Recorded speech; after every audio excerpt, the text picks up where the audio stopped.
ఛత్తీస్గఢ్ అబూజ్మాడ్లో పోలీసుల ఆపరేషన్ కొనసాగుతోంది.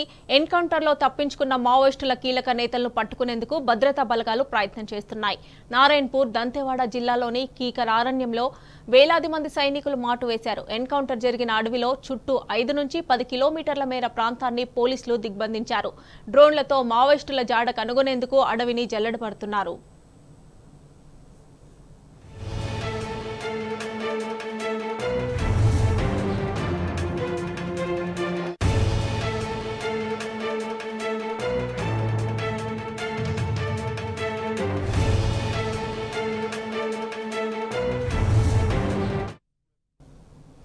Chhattisgarh అబూజ్మాడ్లో police operation ఇంకా కొనసాగుతున్నట్లుగా మనకు సమాచారం అందుతోంది. మరిన్ని డీటెయిల్స్ మా ప్రతినిధి సాంబా అందిస్తారు. సాంబా,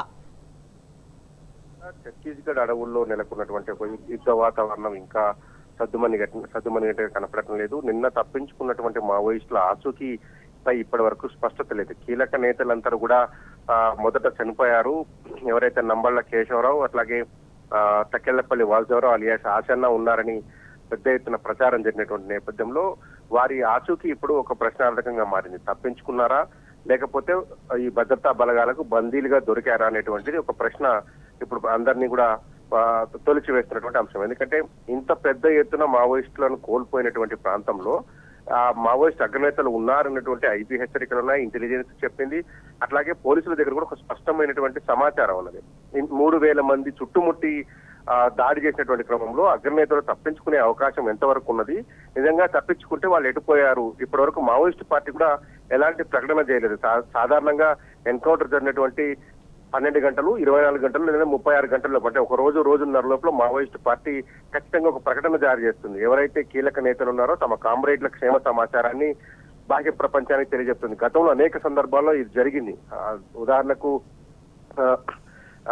హిడ్మా చనిపోయినప్పుడు కావచ్చు, ఆజాద్ ని హిడ్మాను చనిపోయారనేటువంటి ప్రచారం జరిగినప్పుడు, ఆజాద్ చనిపోయినటువంటి ప్రచారం జరిగినప్పుడు కూడా మావోయిస్ట్ పార్టీ వెంటనే రెస్పాండ్ అయింది, ప్రకటన కూడా జారీ చేసింది. కానీ ఇప్పటి వరకు మావోయిస్ట్ పార్టీ నుంచి ఎలాంటి ప్రకటన రాలేదంటే ఈ ఘటనకు సంబంధించి తప్పించుకున్నారా లేరా అనేటువంటి విషయాన్ని ఆ పార్టీకి చేరలేదు ఒకటి స్పష్టం అవుతుంది. దాంతో పాటు అక్కడ దొరికినటువంటి ఆయుధాలు, చనిపోయినటువంటి మావోయిస్ట్ క్యాడర్ ను చూస్తే కూడా పెద్ద ఎత్తున క్యాడర్ ఉన్నది.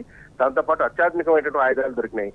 సాధారణంగా మావోయిస్ట్ అగ్రనేతలు ప్లీనరీలో సమావేశంలో పాల్గొన్నప్పుడు 3-4 గంటల భద్రతా వ్యవస్థ ఉంటుంది కాబట్టి ఆ 4 గంటల వ్యవస్థను ఛేదించే క్రమంలో మాత్రమే ఇంత పెద్ద ఎత్తున ప్రాణ నష్టం జరిగేటువంటి అవకాశం ఉంటుంది. కాబట్టి ఇంత పెద్ద ఎత్తున ప్రాణ నష్టం జరిగిందంటే అగ్రనేతలు ఖచ్చితంగా పోలీసుల దిగ్బంధంలో ఉండి ఉంటారు అనేటువంటిది రెండో ఒక రకమైన అనుమానం. ఇక పోలీసులు కూడా దాదాపు 3,000 మంది సైనికులు ఈ అబూజ్మాడ్, నారాయణపూర్ అట్లాగే దంతెవాడ జిల్లాల పరిధిలో ఉన్నటువంటి అడవిలోకి వెళితే కేవలం 300-400 మంది సైనికులు మాత్రమే బాహ్య ప్రపంచానికి బయటకు వచ్చారు. మిగిలినటువంటి ఫోర్స్ అంతా కూడా మాడ్ అడవి ప్రాంతాన్ని ఇప్పుడు జల్లెడపడుతుందని చెప్తున్నారు. వైమానిక దాడులు అంటే హెలికాప్టర్ల ద్వారా అట్లాగే డ్రోన్ల ద్వారా కూడా చుట్టూ ఉన్నటువంటి 5-6 కిలోమీటర్ల పరిధిని, రేంజ్ ను వాళ్ళ ఆధీనంలోకి తీసుకొని దిగ్బంధంలో ఉంచి ట్రేస్ చేస్తారని చెప్తున్నారు. గాయపడి ఉంటే గనక అదే అడవి ప్రాంతంలో మహా అయితే 2-3 కిలోమీటర్లు, ఇంకొక 10 కిలోమీటర్ల వరకు వెళ్లేటువంటి ఆస్కారం ఉంటుంది. కాబట్టి ఆ మేరకు దాన్ని కుదించి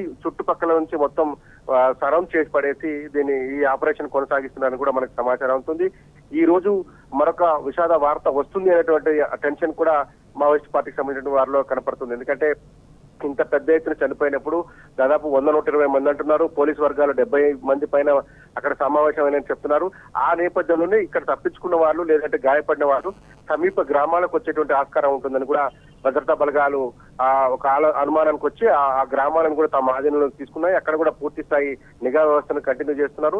దాంతో పాటు చుట్టూ ఉన్నటువంటి అటవీ ప్రాంతంలో 10 కిలోమీటర్ల రేడియస్ ని తమ ఆధీనంలో ఉంచుకొని భద్రతా బలగాలను ఒక వలయాకారంలో చుట్టూ ఉంచి అక్కడ నుంచి తప్పించుకోకుండా చూస్తున్నట్టుగా చెప్తా ఉన్నారు.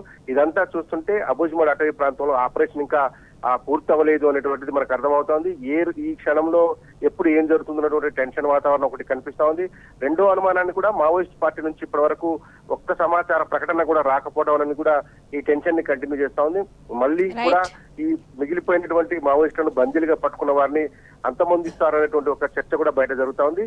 ఏది ఏమైనప్పటికీ కూడా రాబోయేటువంటి 12 గంటలు ఈ రోజంతా కూడా ఒక టెన్స్ కొనసాగుతోంది. Mamata. Right Samba, thanks for updates.